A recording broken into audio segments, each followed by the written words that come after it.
He's like, play your game. When you finish, come home. Wow. That's what your brother would want anyway.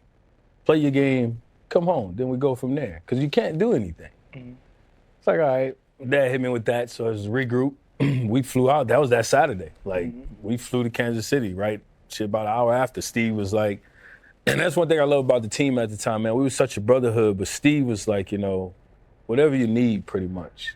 It's like I'm going to play in the game. He was like, after the game, send you home on a plane, whatever. All right, no question.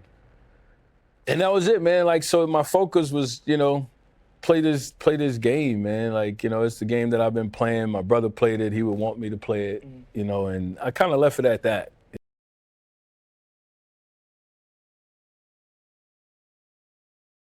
Winning. And they're funding groups like Nigel Farage. They're funding the far right all over the world. And it's obvious why. Look at what Elon Musk is doing. This is going to get much, much worse very, very quickly. You and I are sitting on the Titanic and the iceberg is over there. If you don't change this, very, very, very quickly, living standards are going to fall very, very quickly. And the traders can get richer? Yeah, definitely. And Farage win the next election. He will also fail on the economy. And, Labour will get back in. They'll fail on the economy. And what will follow Farage will be something further right. This episode is sponsored by HP. Now, Rory, I hear that Windows 10 is finally being put out to pasture this year. It is, and something pretty relevant for you, Alistair, given what I've seen of some of your technology. It's going on October the 14th, to be exact. And after that, Microsoft is going to stop supporting some of those old laptops of yours. No updates, no security patches. So if you were still using it, or a business was still using Windows 10, it would be really exposed to cyber threats, for example. It would be like locking the door but leaving the key in the lock.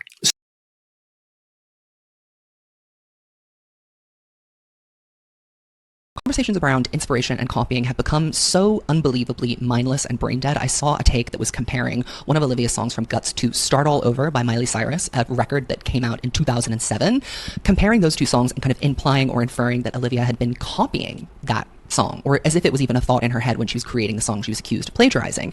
And I think it's very sad that we've come to this point where there is absolutely no nuance in our conversations about art. Art is a continuum. It is something that, references itself over and over again. No artist ever creates in a vacuum, and you could technically say that every song written by any artist in the world was copied from somewhere else. So I think that those accusations are really silly, and this is something that has plagued Olivia from the beginning of her career, and also something that Taylor has kind of directly had a hand in creating. To a certain extent, it's kind of impossible not to be compared to Taylor Swift as a young female pop songwriter, because you are inevitably going to be inspired by her anyway. Nothing that you create exists in a vacuum. If you love someone else's art, glimmers of it will appear.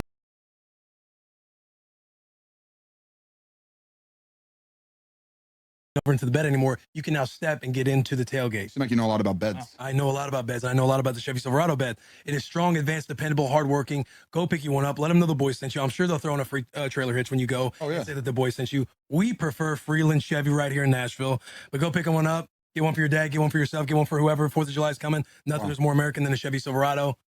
Boom. That's what I got. That was nice. That was impressive. Dude, welcome. Hey, okay, we're all over here. Yeah. George, you're a friend of the show. You're one of the boys. Been here once. Like this. Is this my seat or Taylor's seat? I don't even know at this point. This is your seat right now. Okay, live in the moment. To you. It looks Thank good. you. Yeah, I don't you know look how good Taylor in it. fits in this. Unless he's like. He's a big cat. I know this is a nice Yeah. fit. Yeah, you look good in it. I feel great. Dude, welcome to the bus, man. Thanks, man. Josh Allen. What a pleasant surprise. I was literally watching you on the TV, like, what was it, a week or two ago? Losing? Yeah.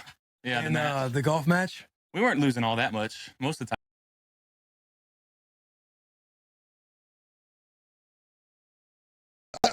Niggas act like we ain't got nothing else to do, that this our life. I understand it. I'm just telling you what the fans said, that it was be an over and under. So today you Mason and B. And we in Denver. And you Cam Simmons. I'm here. I'm at work, nigga. They said that we playing in Denver. You Mason and B. You don't want to come to Denver, nigga. Yeah, we can't claim that. We can't claim Mason and B. We can't. No, we can't do that. We can't do that. I came with a special guest today, though. Stat, can you see who I brought? Yep, like May said, new season, new surprises. So we got a new analyst, y'all. He played college football for the West Virginia Mountaineers and was selected 6th overall by the Titans in the 2005 NFL Draft. He also played for the Cowboys, Bengals, and Broncos before retiring in 2019. Introducing Adam Pac-Man Jones.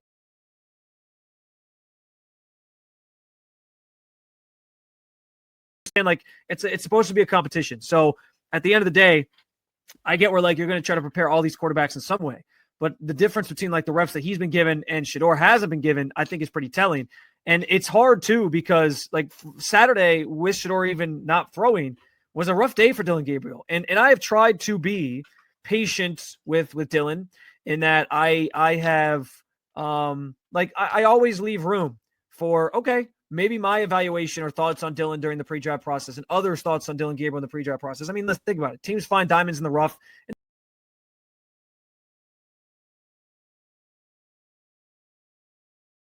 Ben Johnson knows he needs to win that game. I'm going to give the Bears a win there. And then in classic Bears fashion, win a huge game over the Commanders, then you end up losing to the New Orleans Saints. Then they got the Baltimore Ravens on the road. This is a very, you look at these two games right here. Wow. Okay. You know what? I'm going to be realistic. And then now everybody's going to panic. This is when everybody in Chicago, from Schaumburg to Sandwich, is going to be panicking. But listen, win over the Giants. All right. Going on the road to face the Vikings. All right. That's going to be a loss. 5-5. How are we feeling? Pretty good. We go out there, we get a win here. We get a loss there. Again, 6-6. What's happening? Well, they're on the road at Lambeau Field, a place that Caleb Williams has never lost. Listen, Caleb Williams has never lost there. So give me a win right there. Give me a win over the Cleveland Browns. At home, Saturday against the Packers, a win. Last year, embarrassed in San Francisco, a win. And now Ben Johnson.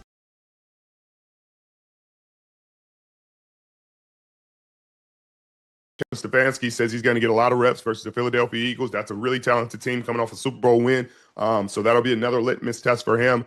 But I'm excited. I know, Prime is excited and Shedeur was very humble after the game, saying the things that he could do better, and he felt like he let his dad down. But I know if I'm Prime and I'm sitting back watching my son, who has been talked about day in and day out, from sun up to sundown, and people saying what he is or what he isn't, what he's set up to fail, whether he's set up to fail or he's set up to succeed, yada, yada. He's not getting enough reps.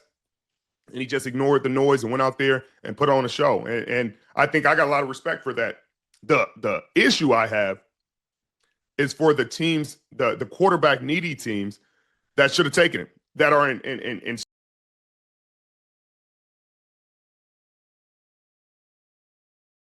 You've also landed on one of my theories, which is that there's no more powerful force on earth than the female sports troll, because it's genuinely so shocking that you don't know what to do when you encounter one. We got to keep this moving. That's a whole separate conversation.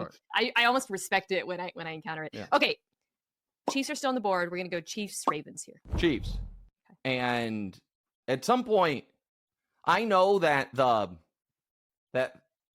modern sports media is in a post-results era. Where, I mean, wins and success.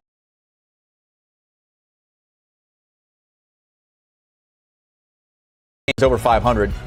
Every week in the YouTube comments we see, how could it add up to that many? There are only this many games. Well, we add in the best bets as well. That counts as a point for the week as well. Glad you cleared that up for all the YouTubers out there. Yeah, we all hit the... That's like Rainbow Ball in the three-bet contest. Yeah. Just an extra.